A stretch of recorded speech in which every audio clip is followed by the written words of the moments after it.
Hi students, welcome to my lectures on chemical reaction engineering.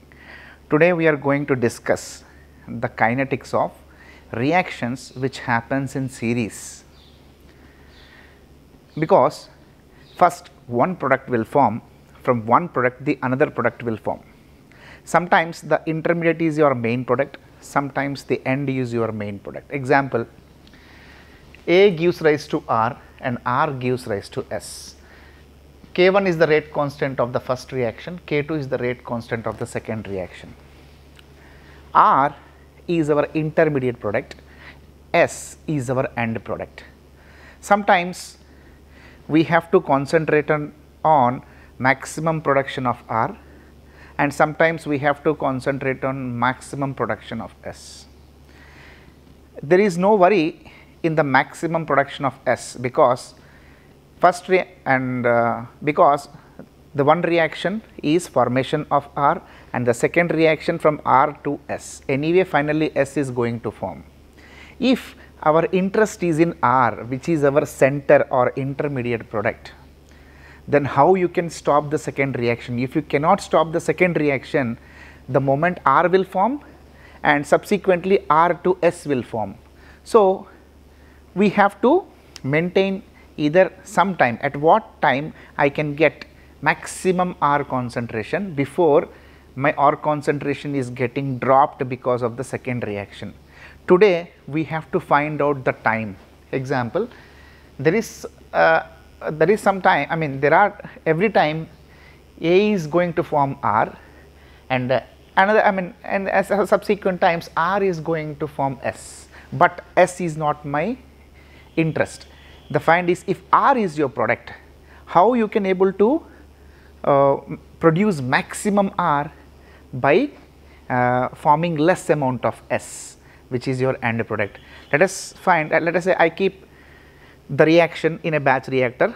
I have fed with the molecules of A, which is my primary reactant, and I have started conducting the reaction. What happens? Initially R will form, okay, and then S will form. Both R and S both will form both will be there in the reactor, but I have to find out the time at which in my batch reactor maximum R is there, so I can stop the reaction. The moment the R concentration increasing and it will reach to certain extent, it will form maximum amount of R. After the formation of maximum R, because of the second reaction, the concentration of R will reduce. I have to find out exact time at where I can able to get maximum amount of R in the reactor. So what time, what optimum time I can able to get this condition. So let us do some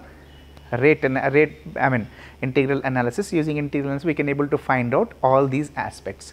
Let us go into the system. Then A gives rise to R, R gives rise to S.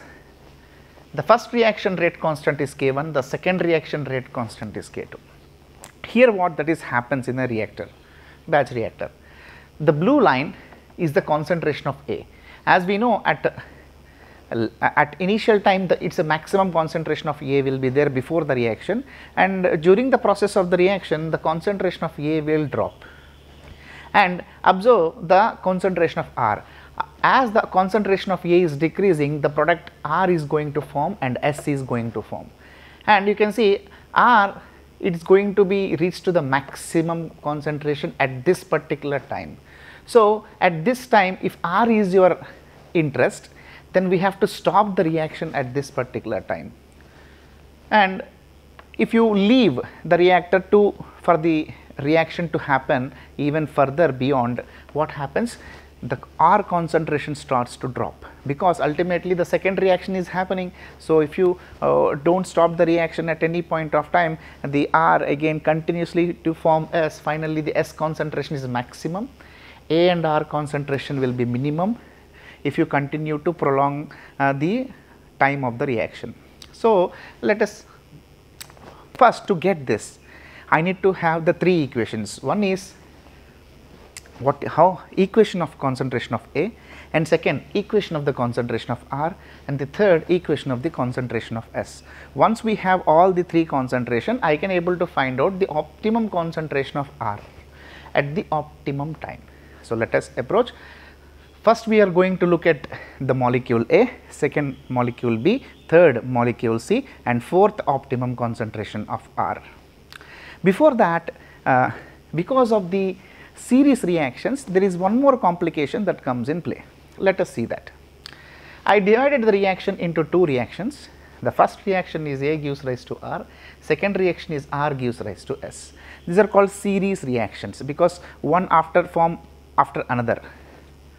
What is DOA? Okay, disappearance of A. As we know, disappearance of A is nothing but minus RA because A is getting reacted, minus dCA by dt is equal to K1 into Ca, because only in the reaction 1 the concentration of A is involved. Let us come to the concentration of R, reaction of R. Same, disappearance of R is nothing but minus R, it is equal to minus dCA by dt. Okay. Then R is in both the reactions. Okay. Then we have to consider the reaction 1 also, reaction 2 also. Imagine in which reaction R is consuming the second reaction. Okay. The second reaction rate is K2 into R, that is why it is a positive K2 into R, because the second reaction helping in disappearance of R, that is why it is positive here. And the second reaction, that means the first reaction, R is forming, it is not disappearing, R is forming, that is why for the second reaction the rate is K1 into A, that is called minus K1 into A, because disappearance of R is contributed by the two expressions. One is second, it is help in disappearance, and the first reaction which is help in formation. So, whichever may be the disappearance, we have to take the positive, whichever helping in formation R, we have to take negative. I hope you understand. So, disappearance R is this one. What is formation of R is nothing but the minus of the disappearance of R. So, R is equal to dCA over dt is nothing but K1Ca minus K2Cb. So, this is how we have to, when molecule is appearing more than one locations, then you have to apply this strategy. This is very important, please do concentrate on this. And the last one, disappearance of S, okay, or formation of S. This is not disappearance, this is formation of S. The form S is there in only one reaction. S is formation of reaction is nothing but RS, which is nothing but DCS, okay, sorry, dCs by dt, and second reaction helping in the formation of S, that is why it is positive K2 into, it's correct, K2 into Cr. So, this is very important, disappearance, formation, which one you have to take positive, which one you have to take negative, depending upon what you are expecting. If you are expecting disappearance, that means in whichever may be the reactions, disappearance of molecule is happening, you have to take positive. When you mention formation, in whichever may be the reaction which is helping the formation of that molecule, you have to take positive, and the other one you have to take negative if it is disappearing. So, this is very important before we proceed to the series reactions, parallel reactions, multi-component reactions, multi-reactions, all these aspects are there. So, now we have defined the rates of molecule A, molecule B, molecule A, molecule R, molecule S. Now, let us estimate the concentrations of A, B and C, that means 3 equations and one optimization of R equation, total 4 equations. So, let us start with the A. I know minus RA is equal to minus dCA by dt is equal to K1Ca, it is a first order reaction. If you go through this, I have in my previous lectures I have already done the equation of how to find out the first order equation, simple, and Ca all concentrations on the left side and time on the right side, then apply the limits t equal to 0, Ca equal to 0, 0, t equal to t, Ca equal to Ca, and you apply the limits and you get the concentration of A is nothing but Ca0 into epsilon, e power minus K1 into t. This is the concentration equation of A. And if you observe, this is exponential decay. That means this equation says that from the initial concentration, the concentration of A will drop in the exponential way, not in a linear way. So, that is what the takeaway. And when it comes to the equation R, as we know, formation of R is nothing but dCr by dt is nothing but K1Ca minus K2Cb, K2Cr. Okay, this is not K2Cr, sorry, this is R. And if that is the case, and so I already know what is Ca, simply substitute the value of Ca here. Finally, dCr by dt is equal to K1 into Ca0 into exponent of minus K1 into t minus K2 into Cr. Now, if you rearrange this equation, dCr by dt plus K2 into Cr is equal to K1 into Ca0 into e power minus K1 into t. Now, if you look this differential equation, and it will look like the famous differential equation dy by dx plus py equal to q in this form. If you see any differential equation of this form, the solution for this kind of equations is y equal to e power integral p dx is equal to integral q into e power integral p dx plus c. What is y is nothing but Cr, what is p is nothing but K2, what is q nothing but this entire expression on the right hand side. Now, if you substitute the respective y, p, q in this solution, c is integration constant, and you get Cr into e power K2t is nothing but is equal to K1 into C0 into e power K2 minus K1 into t divided by K2 minus K1 plus c. Okay. Now, I have to find out this integration constant. For the integration constant, I need at time t equal to 0, that means initial before the starting of the reaction, the concentration of R is nothing but initial concentration of R which is equal to 0. That means before start of the reaction, I have only A in my reactor, there is no R and no S. In such cases, Cr equal to 0. Substitute the expressions and you can talk about e power 0, e power K2 into 0, 0, 0 equal to K1 Ca0 e power K2 minus K1 into 0 by K2 minus K1 plus c. From this, c is equal to minus K1 into C0 by K2 minus K1. Simple, you have the value of c. Now, you substitute 8 in 7 in this equation, you get final equation Cr is equal to K1 into Ca0 into exponent of minus K1 t by K2 minus K1 minus e power minus K2 t by K2 minus K1. Now, here you got the expression for A, here you got the expression for R, and let us observe this. One is positive, one term is positive, one term is negative.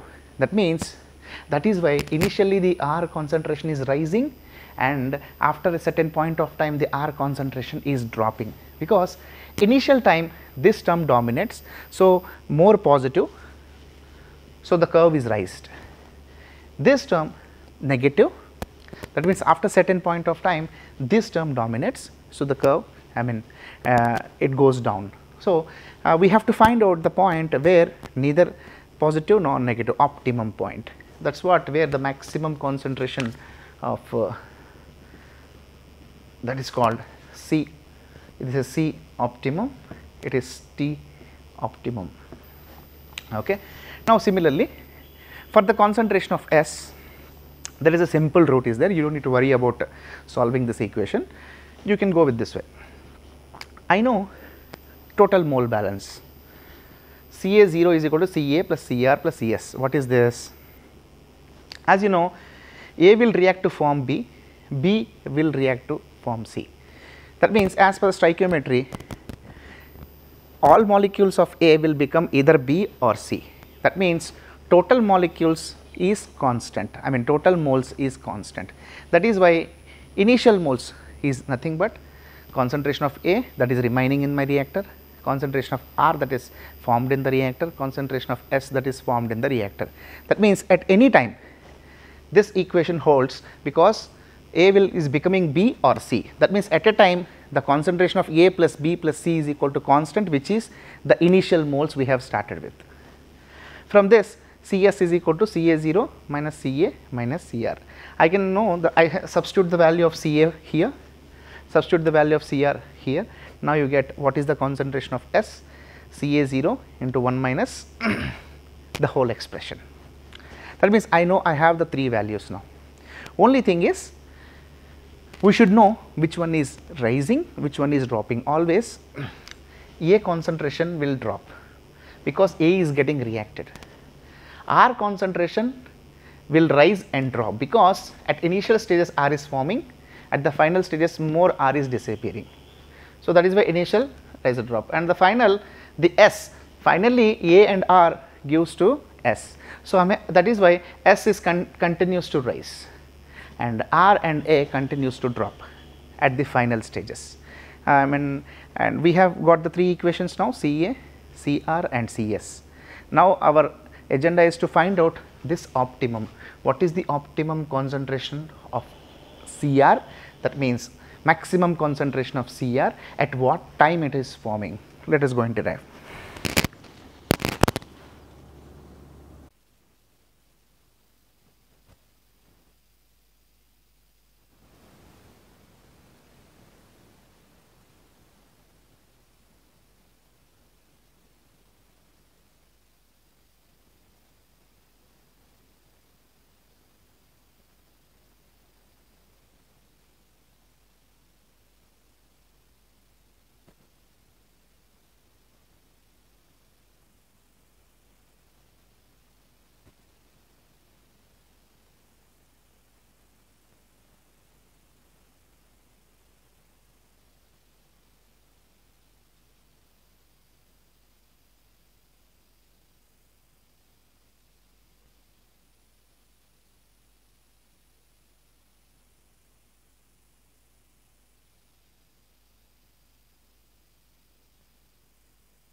dCr by dt equal to 0. I know the Cr. I have to take a derivative of this equation with respect to time and make it equal to 0.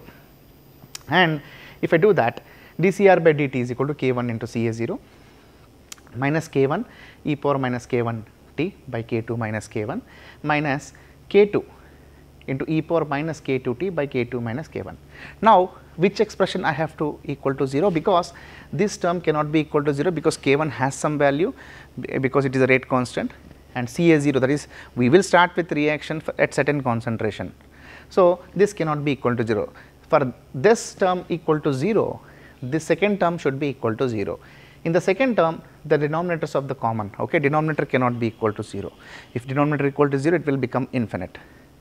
So, only thing is the numerator has to become equal to 0 for this term, entire term equal to 0. That is why minus k1 into e power minus k1 t plus k2 into e power minus k2 t equal to 0. From this, I get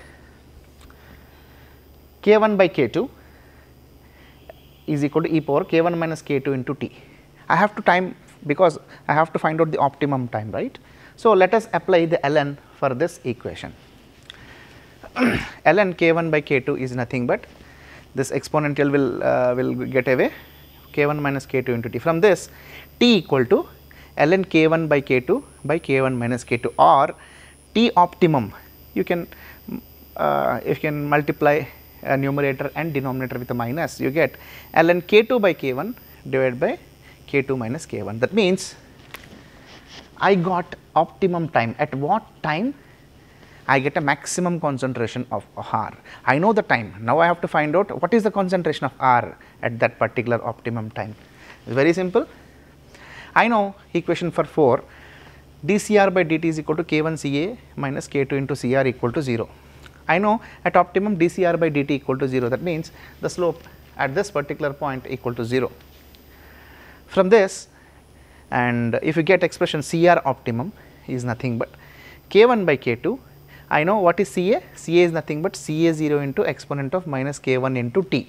T is T optimum. That means first find out the optimum point by knowing k1 and k2, and you can substitute the value of that optimum time in this equation to get the concentration of R. That is, what is the maximum concentration of R? This is Cr max point. This is T optimum point.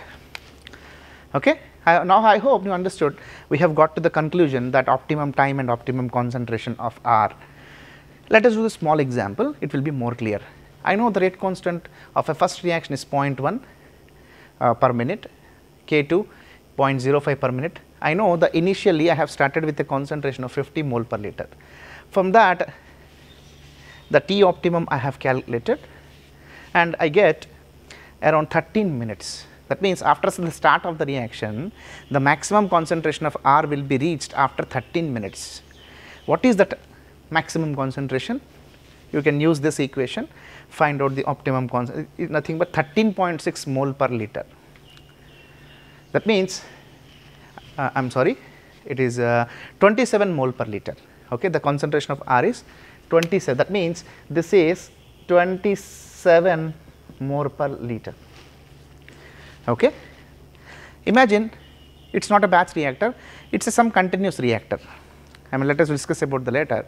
Then you should know what is the concentration of A I have to put in the reactor to get maximum concentration of R. That means, do not worry about it, I will discuss it later. Okay, I know at optimum point the concentration of R is 27 mole per liter. And what is the concentration of A at this optimum point? I know Ca equal to Ca0 into e power minus k1 into T optimum. At this optimum point, the concentration of A is 13.6 mole per liter. That means, inside the reactor, after 13 minutes, the concentration of R is 27 mole per liter and the concentration of A is 13.6 mole per liter. I hope you have understood the complicacy with the reactions which are happening in series. So, let us wait with the new lecture. Thank you very much.